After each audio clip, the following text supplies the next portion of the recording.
Zauriak ere guztiz sendatuta bidez euskan, ez baitzuen ezintasunik nabari, eta herritu egin zen pentsatzean, atzamarrean ebaki txiki bat egin zuela Labanaz aurreko hila baino lehenago, eta eren egun minez egon zala. Sentimena galdu ote dut, pentsatu zuen. Gaztari grinak miazka, hark beste janariek baino gehiago erakarri baitzuen. Bata bestearen atzetik eta begiak atzeginez malkotan zituela, irentzi zituen gazta, barazkiak eta saltza.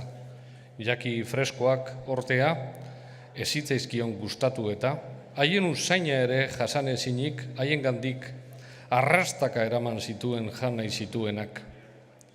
Aspaldian, denak bukatu eta leku berean nagi-nagi etzanda zegoela, arrebak astiro biratu zuen giltza, Gregor baztertu zedin.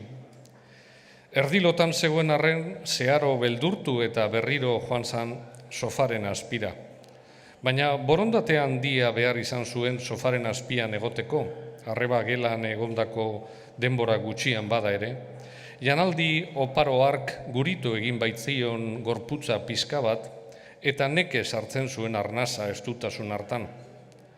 Begiak irten da, erdi itoan, eta begiak handituta ikusi zuen, nola arrebak, zertan ari zan ohartzeke, erratz batez biltzen zituen ondarrak ez ezik Gregorrek ukitu gabeko jakiak ere bai, haiek ere baztertuta baleuzka bezala, eta denak pertz batera botatzen zuen bizkor, zurezko tapa batez itxi eta dena eraman.